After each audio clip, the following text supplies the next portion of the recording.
Chris, I was watching today as you were covering that scene on the floor of that pavilion at the University of Illinois at Chicago, and as you realized live what you were looking at and what was happening here, then ultimately your coverage ended with that remarkable live interview with Donald Trump. I just got to ask your reaction, my friend, to what you're seeing here. Well, I think these pictures speak for themselves, Rachel. I think every American is familiar with the anger on both sides, the protesters and the people there for the Trump rally who support Trump and his views. And both sides knew what the other side believes, and they don't like it. These were sort of a competition without uniforms, but you could tell who was with who because the Trump people didn't like those protesters. They thought they should have their rally all by themselves and not be interrupted, and the protesters despised the words being spoken at these rallies, especially with regard to immigration. And I do believe that setting a venue in downtown Chicago with this, as you said, a huge Hispanic population, many of them immigrants or first generation, they're very upset about what Trump has been saying. And you know, I don't want to call it an invitation, but it was an open door, and they went through it. And I don't know why Trump and his people didn't expect this, the whole thing. Not exactly the whole thing, but generally this kind of disruption, this ripping off of the scab across these ethnic lines, which we're all familiar with in this country. I watched these back and forths with one guy will say something in somebody's face, six inches from his face. The other guy will slug him. Then you'll see other activities where somebody will give the finger to somebody, they'll give it back to each other. Some of it's low violence. There's no doubt this is low violence. This isn't people killing each other, but it is a vivid display of the hostility that's been ignited by these speeches and by this campaign. It's there. This stuff wouldn't have happened. This wouldn't have happened if there hadn't been this campaign. There wouldn't be such an incident as we're watching right now if it hadn't been for the Trump campaign. Let's be honest about it. And so I thought when I interviewed him, I kept saying, how are you going to react to this? Are you going to say this is a demonstration of what you can't do under the First Amendment in this country? Will people be righteously indignant that he couldn't have a rally without a disruption? And I get the sense, well, you'll have to look at the tape, that he is very clear on what he thinks will be the political reaction between now and Tuesday. I have to ask you, Chris, when you were having that conversation with him about essentially his liability for this and whether or not he could see this coming, whether or not he owns this at all, I'm struck by how he does not acknowledge and even, you know, denies in the face of the evidence, denies in the face of the tape, that he encourages violence against protesters at his rallies. I mean, all politicians get protesters at their rallies, particularly at a certain level. But he talks about how in the good old days, that guy would have been out of here on a stretcher. Yeah. I'd like to put him on I'd like to punch that guy in the face. The only reason we don't treat him rougher is because of political correctness. We've got to get rid of political correctness in this country. He's giving his supporters not only permission, but encouragement to physically attack protesters at his events. Yeah. And that's why violence breaks out. Well, Rachel, we're also familiar with the other kind of a rally where there's an African-American rally, a minority rally, for example, and there will be white protesters along the line. And what the parade marshals tell the people involved in the protest movement, they say, don't give a reason for anybody to blame us for violence. Stay calm. Nonviolence. Don't engage. Don't ignite. Don't throw your fists. Let them taunt you and be a man or be a woman and take it. And that way, if they cause trouble, they'll be the ones causing it. Trump doesn't seem to want to say that to his people. Don't engage. Let them make their disruption. The police will haul them out there. You'll eventually hopefully we'll have your rally, although I would hold the rally somewhere where the majority of the population are interested in coming to the rally, not in protesting it. That's just common sense, unless you want to protest. That's a question you have to read somebody's mind about, Rachel. It's not just that he's not interested, I think, in giving that kind of common sense, civic and civil advice. I mean, I'm close to the contention here that he wanted a conflagration this big because it's a classic strongman political technique. I mean, there's a reason that we've seen in other countries that we like to think of as more primitive than ourselves. We've seen in other countries and at other times strongmen rise through street-based political rallies and street-based political mobilizations where they deliberately encourage violence at their events to scare the country so the country wants a strongman to come in and establish order.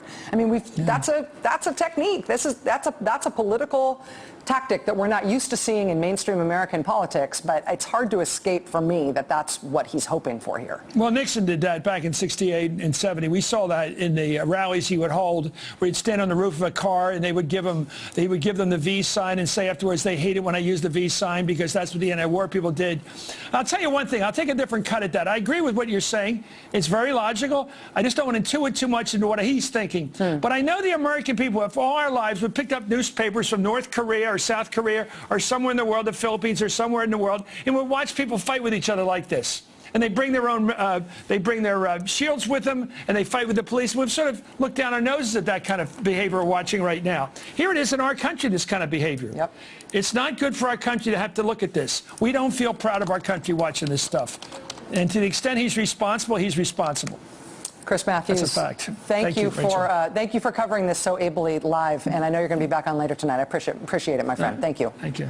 Chris Matthews was covering this expected Donald Trump event tonight in Chicago when this sudden, it shouldn't have been unexpected, I guess, but the way they did it and the timing with which they did it, what made it shocking, this announcement that the event would be called off. And so Chris was there covering it with live footage on the floor of this incredibly tense event when they essentially just said, we're going to turn the lights out, you guys go home.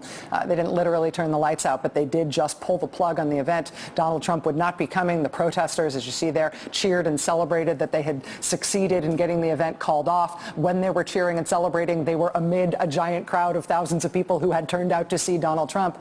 And yeah, when you have that kind of a fire burning already among your supporters and people who are protesting you, that's just throwing a giant jerry can of gasoline on top of it.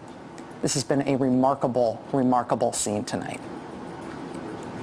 It's the top of the hour right now here on this Friday night. And this is an event that we didn't necessarily expect to be covering tonight. This is a live picture right now of what the scene is outside the University of Illinois at Chicago Pavilion. See, it's about 7,000 people, something like that, settled to go. It was set up to go tonight for this Donald Trump rally after what had been an incredibly tense and difficult what's the word I'm looking for? Well-incited event earlier today in St. Louis, Missouri.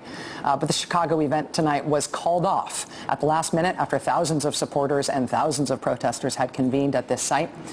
Joining us on the phone now is Chicago Sun-Times reporter Tina Fondeles. She was at the event tonight when it was candled. Ms. Fondeles, thanks very much for being with us. I appreciate your time tonight. Of course, no problem. So where were you and what did you see tonight? Well, they have a media area just behind where the TV people are, and I was in the very last row, so I was closest to the view of what was going on. There's about hundreds of protesters filling up the back of the auditorium, so we knew something would be up. There was tensions from the beginning. There was fights. There were people being escorted, and just you heard the deafening noise when they announced the postponement. It was just, my ears are still ringing a little bit, but these people were so happy because they came here to do this, to disrupt it, and they got their way, these protesters. You're with the Sun-Times, Tina, and so I have to ask you just from a local media perspective, it was my sense, looking in at local Chicago media, I looked at stuff over the course of yesterday and over the course of today to see if there was local media coverage anticipating that there would be a lot of protesters at this event. It seems to me, it was my impression that there was plenty of coverage, plenty of local awareness that there were going to be not hundreds, but probably thousands of people who were not in support of Donald Trump who were going to turn out to this event. It wasn't really a surprise the way so many people turned out in opposition to him tonight, was it? No, not at all. I mean, this is Chicago. We know what's going on. We know that there's a lot of protests within the last couple of months due to the Laquan McDonald shooting and all the politics going on here. So this is not just a Chicago rally. It's not just a rally. It's a Chicago rally where people are coming out in full force. We got email blasts. There were things on Facebook, on Twitter, that there would be big estimated 10,000 people would be protesting. I'm sure it wasn't as much as that, but we knew there would be this really big showing, and we just didn't know how many of those people would make it into the actual auditorium. Chicago Sun-Times reporter Tina Fondelis, thank you very much for being with us tonight. Thanks for helping us understand what you saw. No problem. I also want to bring in my friend Katie Tur. Katie Tur has been following the Donald Trump campaign from the very, very, very beginning. Nobody knew exactly what the Donald Trump campaign was going to turn into, even Katie when she was there from the very beginning. But boy, has this turned into a wild ride of a political assignment. Katie, thanks for being with us tonight. Hey there, Rachel. So we've been talking tonight thus far as we've been trying to absorb these pictures that we're seeing about Mr. Trump's responsibility and whether or not the way he has talked about the treatment of protesters and the way he has talked about incidents of violence at his events has been designed to essentially make more violence toward protesters happen, to make these things more kinetic, more potentially dangerous. Have you seen a change in the way that he treats these incidents from the microphone? I think there's a difference between saying that he's creating these environments and saying that he's fostering these environments. I think that his rhetoric has been provocative since day one. As you noted, he started off his campaign by calling some Mexicans rapists and criminals. Since then, he has called for a ban on Muslims, at least temporarily, from coming into this country. He's also has not immediately disavowed the KKK. He did it a few times, and then on one Sunday morning show alone, he refused to disavow it 3 separate times. And he talks at every single rally about building a wall. There is this idea of otherness that permeates through the Donald Trump campaign.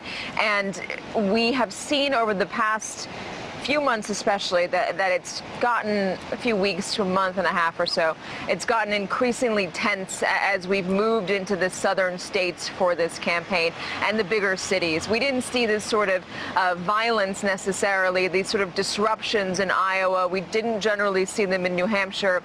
We started to see them more in South Carolina, a little bit more only though, North Carolina. But once you got into the South, once you got into places like Alabama, places like St. Louis, which we saw today, and then the bigger cities, Chicago tonight. There were protests in Los Angeles when he was there back over the summer. So these areas where there's a higher proportion of minorities, frankly, and that's where you're seeing more of these disruptions. There's a real divide that is being fostered in these rallies, a class divide, an economic divide, and at times even a racial divide. It's not overt and nobody's saying it out loud, but when the protesters come in, and when oftentimes the protesters are minorities, if they're Latino, potentially African American, a Muslim, they come in, they protest, and the truth of the matter is that the majority of these crowds are Caucasian. These are mostly white crowds. That is not to say that Donald Trump does not have minority supporters. He absolutely does, and we talk to them at every rally, and they have the same reasons as anyone else might have for liking Donald Trump. They believe it's economic, and they believe he's going to go in and get things done. And I'm also not saying, to be very abundantly clear, that all of his supporters are in some way intolerant or racist or bigots or anything like that. There's a number of his supporters that are not that sort of thing, and I'm not saying, I don't know how to classify all of his supporters, but what I am saying is that there does seem to be this undercurrent of otherness throughout this campaign. They're the ones that are causing the problems, and if you get me in charge, I'm the one that's going to make it better. I'm going to build that wall so there's no drugs coming into this country. I'm going to build that wall so you can keep your jobs. I'm going to build that wall so we can keep American companies building things in America. I'm going to keep the Muslims out, at least temporarily, because the Muslims that are the ones that are coming in and killing us, they're the ones that have a problem. That's what he is saying on the campaign trail, and he is getting loud cheers from these crowds. I think that there's a fear in this country that has gone maybe not unnoticed, but unrecognized for quite some time. I think that there's a real undercurrent of anger that's gone unrecognized for quite some time, and Donald Trump has tapped into that, and he acknowledges that. There's anger. He says people are angry about not getting a pay raise for 10 years. They want to find somebody who they can blame. They want to find an arena where they can vent their anger, and Donald Trump has allowed them to do that. He's created a safe space for them to be angry and for them to be be frustrated and for them to say what they're thinking. And when we talk to the supporters, Ali Vitali put it beautifully. When we talk to their supporters, we say, what do you like about Donald Trump? 9 times out of 10, they will say, I like that he tells it like it is. I like that he says what I'm thinking. I want a president who's going to go out there and defend me. And this is what he is, the atmosphere and the environment that he is creating. So when these others come in, protesters, no matter the color of their skin, protesters, period, come in and try to disrupt and say, we don't like what you're saying, we don't think what you're saying is right, there is real anger directed towards them. Now, it should also be said that these are folks that are coming into these rallies with the intent on disrupting, with the sole purpose on knocking Donald Trump off his game, on stopping these rallies, on trying to stop it because they believe that what he's saying is wrong. They do not like his rhetoric. They do not like his ideas. Right, but protesters, so they believe that the best way to do this, protesters of every stripe do that to all high-level politicians. I mean, we've both covered events where presidents of both parties get disrupted and stopped. Right.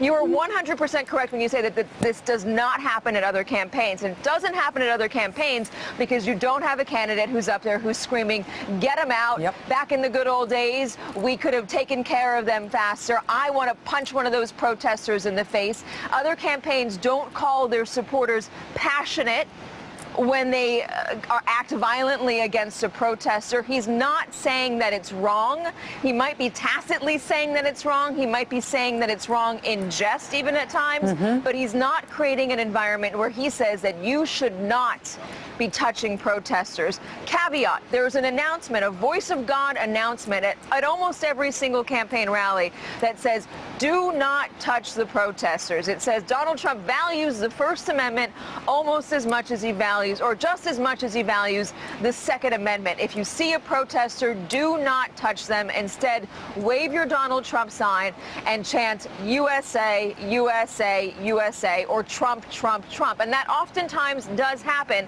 And oftentimes, these rallies don't get violent, but they remain very tense.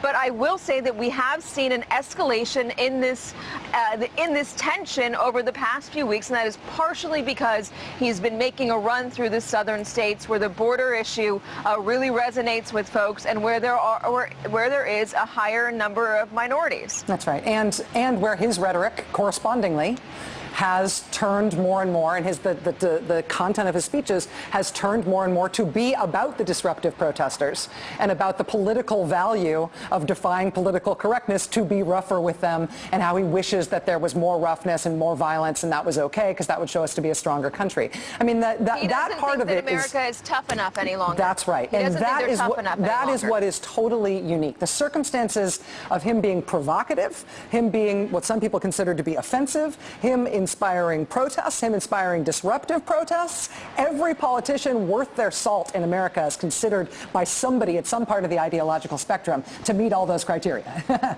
What's different is the way that he uses the existence of disruptive protesters to try to gin up violence around his presidential campaign. And that is something that I feel like it's impossible to not see as deliberate. At this point, Katie. And I know you're in the middle of all of this right now, and I really appreciate you taking this much time with us, Katie. I think we're going to be in this rolling coverage for a while, so we'll check back in with you. Thank you very much. To the point of the deliberateness of this strategy, my colleague Chris Matthews did some excellent rolling coverage of the circumstance in Chicago in the past hour, which culminated in a live phone-in interview from Mr. Trump himself.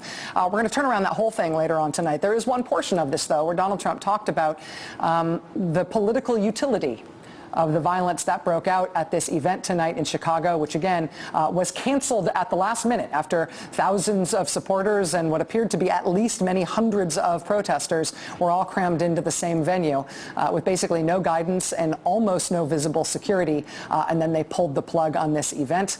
This is how Mr. Trump described essentially the political utility of that for him tonight. Is this going to affect the voting? I mean, everybody's voting on Tuesday in all these big states like Illinois, right there where this is things going on tonight in downtown Chicago. People are going to be voting in nearby Ohio. They're going to vote in Florida and Missouri, which is nearby. Did you think people who are coming out on the Republican side to vote are going to, how are they going to react to these pictures when they go to vote for you Well, or I don't against know. you? I mean, two people told me that are experts say this increases the vote for Trump because, you know, what we're doing, we had a peaceful rally here, and you're not even allowed to have a rally anymore in this country. So we had a peaceful rally, and in order to make sure that nobody gets hurt, I said, let's postpone the rally. But you can't even have a rally in a major city in this country anymore without violence or potential violence. And I didn't want to see the real violence, and that's why I decided to call it off. I just thought it would be good. And I met with law enforcement, and we could have done it. We would have done it. We could have done it. But I decided not to do it. But it's very tough. I think, you know, a lot of people said, oh, this is going to increase it. This has nothing to do with my decision today. My decision is I just don't want to see people hurt. I don't think it's not worth it to have people hurt. We can come back and do it another time. Donald Trump speaking just a little while ago by phone with my colleague Chris Matthews on the air. As you heard there, making the case, you can't even have a rally in this country anymore without the threat of violence. This is a classic strongman political tactic that we are used to seeing in other countries, but not our own, certainly not in the last 50 years or so, in which political events are generated to bring violence at the edges into the center, so that violence at these events, which may start organically, is in effect spotlit and encouraged to the point where it becomes something that is legitimately out of control of anyone. And then the spectacle of political violence is itself seen as something that is a problem that needs to be solved by this strongman character who incited the initial incidents in the first place. I mean, it's just, it's political science in a way. It's not something that we're used to seeing in American politics. But trying to gin up political violence for its electoral utility is, I think, inarguably what we are seeing here. And I know that the Trump campaign will not say that is what they're doing. But when you look at the way that Mr. Trump has been talking about the organic existence of both protesters against him and violence toward those protesters at his events, when you look at the way that he has encouraged it in an escalating way, leading to this inevitable event tonight in Chicago, I think it's impossible to say that this was an accident. Bill Ruthart of the Chicago Tribune joins us now. He's at the rally venue in Chicago. Mr. Ruthart, thanks very much for being with us. I appreciate your time tonight. No problem. Where were you tonight, and what did you see? I was on the floor at the UIC Pavilion for the Trump rally. It was you know, pretty standard early on as folks filed in, but then it became clear once a few folks began to protest and get escorted out of the building that a large group, several hundred young, mostly minority demonstrators had coalesced in several sections in the back of the arena. And as the night wore on and people waited for Trump to take the stage, it became clear that they were going to be a very vocal presence here. The surprise, of course, is when they decided to cancel the event altogether. In terms of the surprise nature of that, while you were in that venue and you were on the floor looking around, sort of taking the temperature in there, did you have any sense, did you have any reason to anticipate that the event might be canceled? Was it a surprise to everybody in the room? I think it was mostly a surprise. It's certainly a surprise to the Trump supporters. I think they expected to have to, you know, have some chance back and forth, the protesters and the Trump supporters. But I think by and large, everyone expected the event to go on. There's no real signs of violence or anything like that inside. There was a lot of chanting and demonstrating, but, you know, clearly there was a strong number of folks that did not agree with the Trump message, and I guess that's the math that was conducted by the Secret Service and the folks in charge here tonight. Bill, in terms of the folks who were in charge, we saw from some of this footage, we saw people who appeared to be Secret Service agents. We saw people who appeared to be event or facility security. We also saw later on, as things went on, we saw people who appeared to be Chicago PD. But overall, while we were looking at, you know, fights break out on the floor, and we are looking at this very tense atmosphere, we didn't see very much security or law enforcement presence at all. Is that a product of our camera angles, or was it true that there just weren't very many cops around? there were a lot of what I would call these, red shirt security guards that you see at any kind of sporting event. But there were very few actual uniformed police officers inside the venue as folks waited for the event to begin.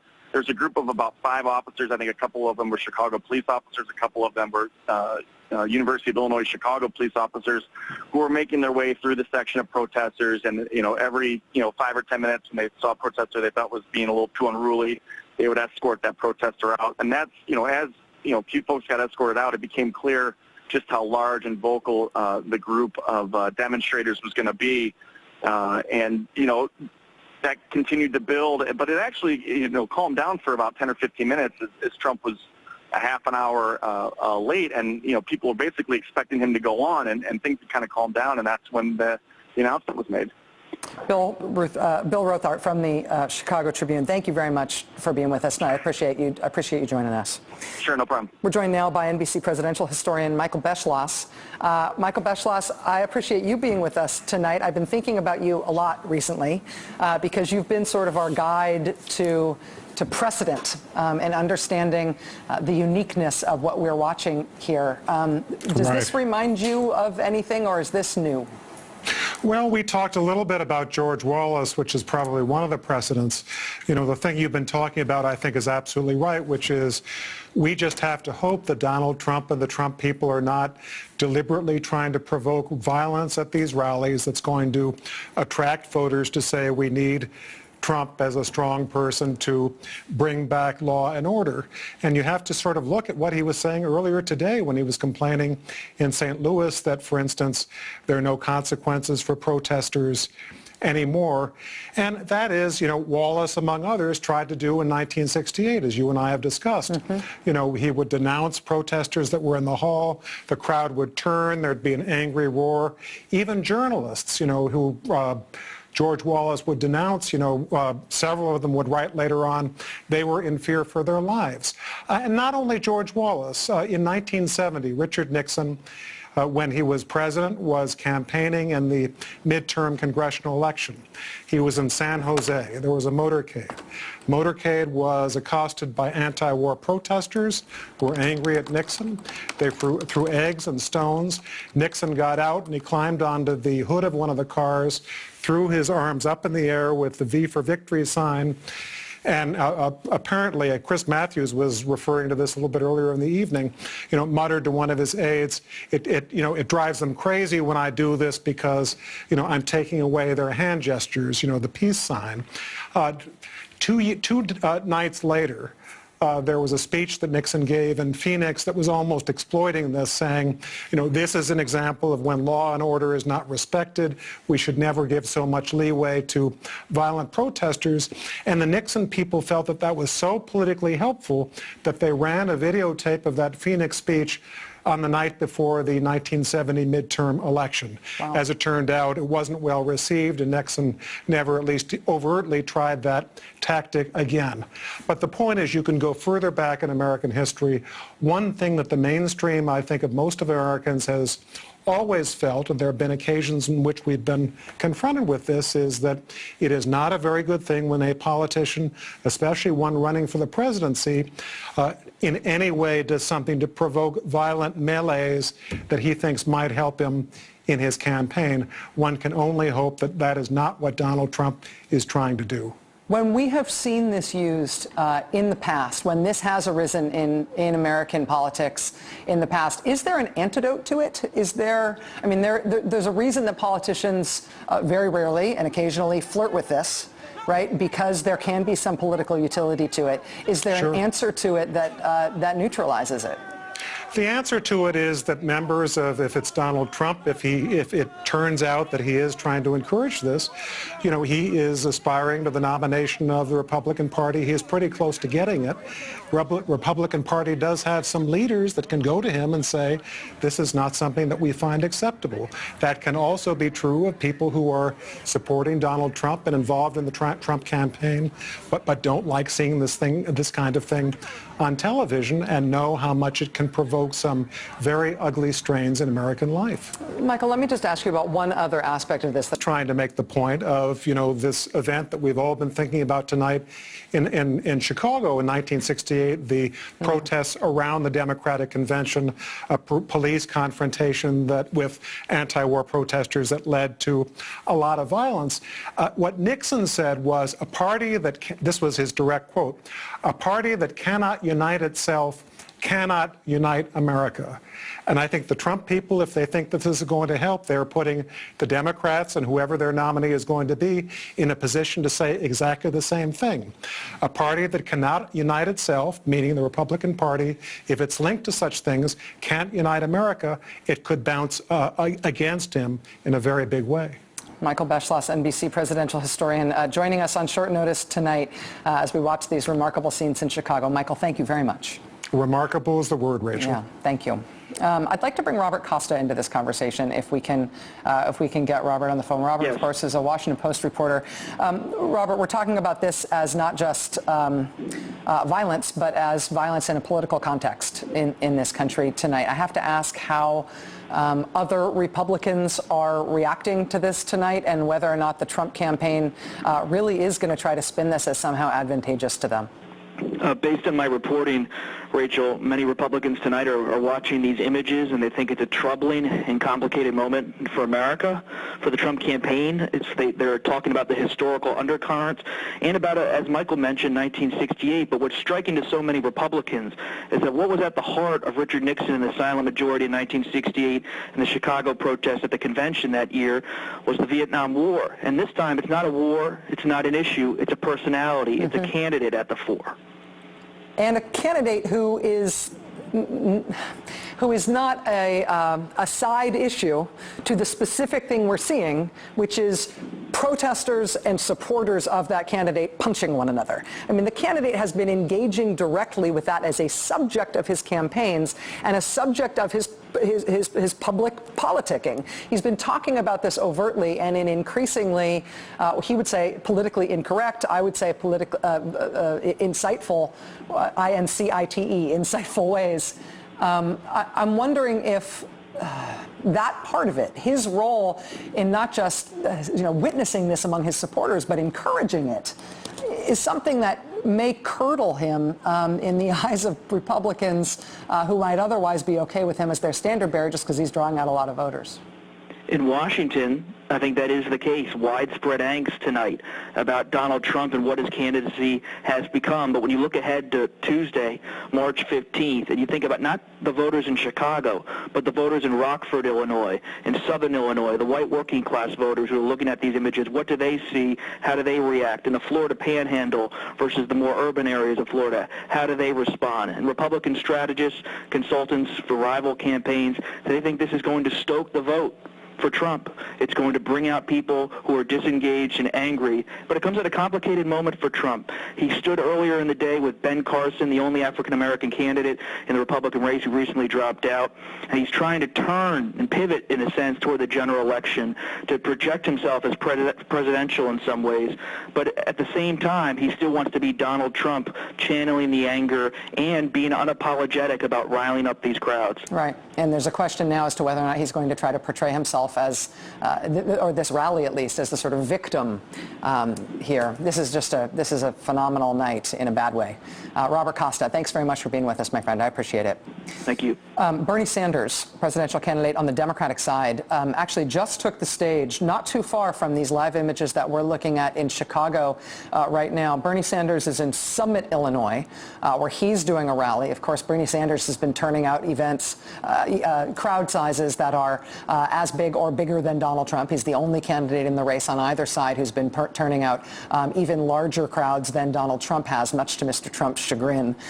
Needless to say, nothing like this ever happens at Bernie Sanders events. But Bernie Sanders did talk about what happened in Chicago tonight shortly after he took the podium in Summit, Illinois. Here's what he said. What this campaign is about is bringing our people together. Not letting Donald Trump or anybody else divide us up.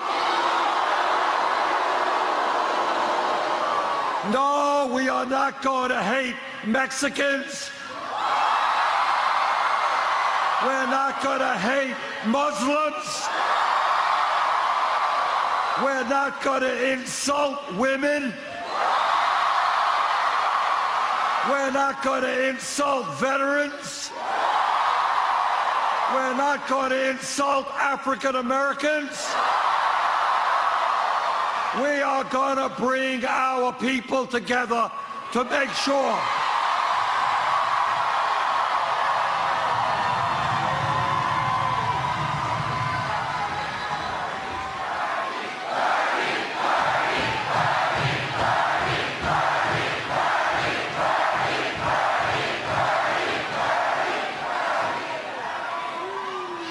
the United States of America today is the wealthiest country in the history of the world, but very few people know it.